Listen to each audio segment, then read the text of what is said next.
Fala galera, tudo bem com vocês? Eu sou o King e sejam bem-vindos ao meu canal. E nesse vídeo eu vou responder algumas perguntas de vocês. Bora lá!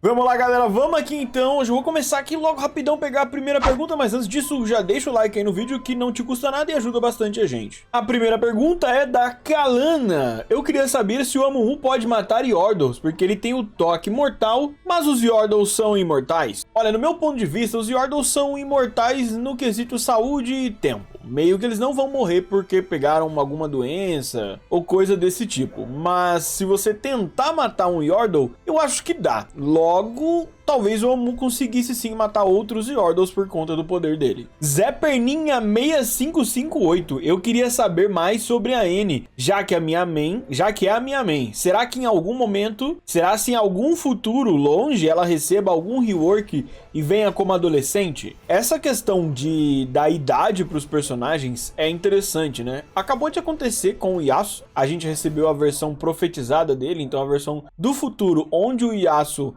é um idoso, vamos dizer assim. E já aconteceu também com o Udyr. Quando a gente recebeu o rework do Udyr, a Riot meio que falou pra gente que o Udyr original era o Udyr jovem. Depois, quando ele tá na forma guardião espiritual, é porque ele foi treinar com o Lee Sin. A forma que ele aparece no jogo de cartas é quando ele voltou pra Freljord e foi reencontrar a querida Sejuani. E aí dá pra ver que ele ainda tá com a roupa do Spirit Guardian, mas ela tá bastante avariada, provavelmente por conta da viagem, ou até porque ele já se envolveu em algumas batalhas lá em Freljord.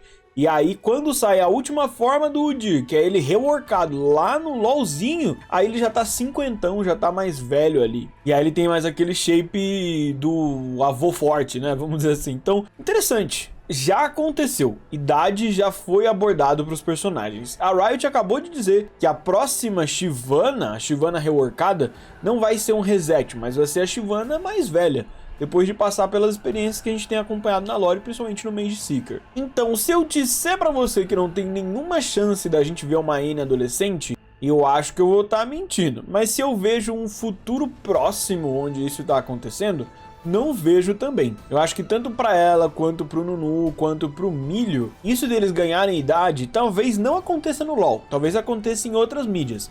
Numa HQ, num livro, numa série. Isso eu acho que pode acontecer. No LoL, eu acho que eles vão manter esses modelos por muito tempo, porque ser criança faz parte da identidade desses personagens. É o Tugas. King, me fala, se a Zolani é capaz de absorver o Aatrox e a Mihira nessa forma, o que ela não pode absorver? Como seria possível derrotar ela? Bom, o que ela não pode absorver, realmente eu não sei. Porque ela absorveu duas criaturas muito inundadas de poder cósmico.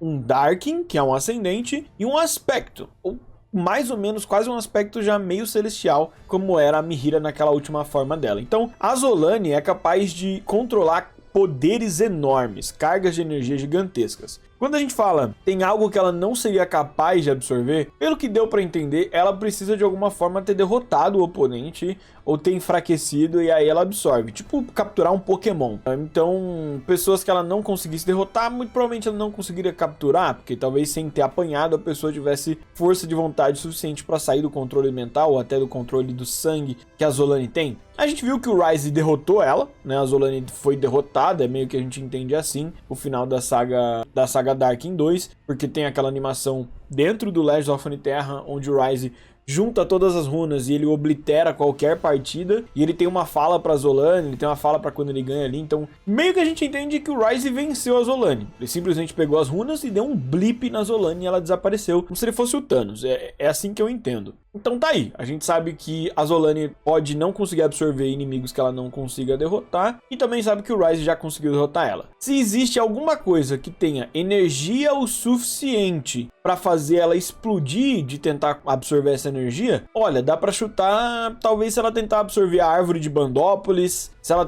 por inteira, né? Ou se ela tentar absorver o Xerath, talvez, que tem muita energia, talvez é o ser que tem mais energia cósmica ali dentro de Runeterra, né? Porque ele tem esse poder de extrair mais, ele extrai da terra, então O Zeraf poderia ser uma sobrecarga pra ela, mas eu não acho que ela seria o tipo de personagem que morre por sobrecarga de poder. Então tem que ganhar dela na paulada ou no blip. Renekton ia vencer, mano. What the fuck? Qual o sentido do Nasus vencer o Renek? Olha, eu já fiz esse X1, eu acho que eu não fiz um vídeo horizontal, então tá aí nos verticais, mas eu sou um defensor de que eu acho que o Nasus venceria o Renekton. Quais motivos? Calma, inteligência e recurso. O Renekton é um guerreiro mais habilidoso do que o Nasus. Ele é mais selvagem, ele é mais forte, talvez mais ágil, mas os dois têm corpos de deuses shurimanes, não dá pra gente afirmar que tem uma disparidade nisso. O Renekton só é mais habilidoso, certo? Por outro lado, toda essa habilidade física e agilidade do Renekton, no meu ponto de vista, é compensado pelas habilidades que o Nasus tem, como o Murchar.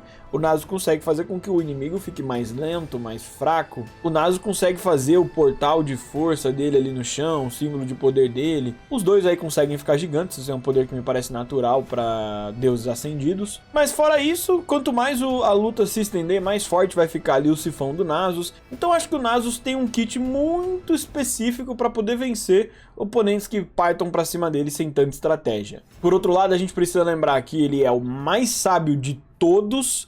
O Renekton, claro, provavelmente era muito cultuado pelos seus irmãos, mas o Nasus é tipo um deus entre os deuses para os outros ascendentes. Então é isso, o Nasus só tem muito mais recurso, ele tem mais conhecimento e poderes e feitiços que ele pode usar numa batalha contra o Renekton. E se a gente pensar que o Renekton quer matar o irmão dele e o Nasus nas batalhas nunca quer matar o Renekton, quer acalmar ele e ele não perde, eles ficam se empatando aí nas lutas em que eles acabam se encontrando. Cara, se tem um que quer matar e o outro que tá segurando e o que tá segurando consegue gerar um empate, ele nem tá usando tudo, tá ligado? Pergunta do Sr. Sasori: se Noxus decidisse lutar contra Zaun no terreno Zaunita, personagens como a Briar ainda seriam um problema? Considerando, claro, o ar tóxico do lugar, e considerando que apenas Zaunitas que nasceram lá suportam o ar, assim como o Silco nos mostrou, isso torna Zaun imbatíveis no terreno Zaunita? Além disso, pelo Zack ser uma ameba, ele tem chance contra a Briar?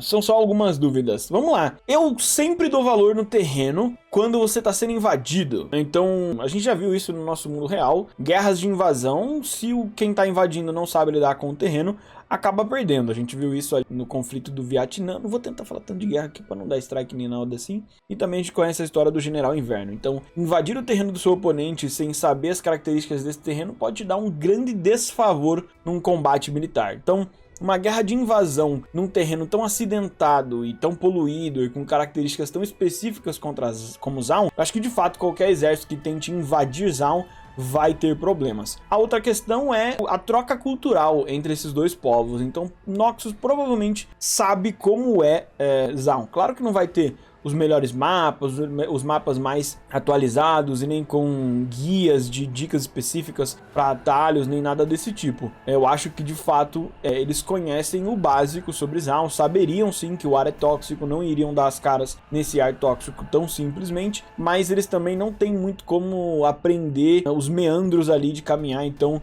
eu acho que sim, os Zaunitas sempre teriam vantagem ao serem invadidos por poderem fazer armadilhas, emboscadas, arapucas, pegar de surpresa, pegar pelas costas, então, ou até usar algumas criaturas que estão lá pra baixo nessa guerra, tipo, fazer alguém cair numa armadilha e lutar contra o Warwick, contra o Urgot. Essas coisas seriam bem perigosas, mas eu acho que pra invadir Zaun, você meio que tem que invadir Piltover também, então eu acho que é bem difícil fazer uma guerra de invasão nessas cidades, que apesar de serem bem pequenas perto de outros reinos que a gente tem em Runeterra, invadir e tomar a terra deles é muito difícil, porque são povos muito belicosos, ficam brigando o tempo inteiro ali, Zaun e Piltover, que faz com que eles aprimorem muito suas armas, suas estratégias de combate, suas armadilhas. Então, difícil. Eu acho que se pá, Noxus teria que investir muita força para invadir Zaun. E eu acho que para Noxus, provavelmente o que seria mais interessante é injetar grana nos dois lados e fazer os dois lados se matar e tentar dominar o último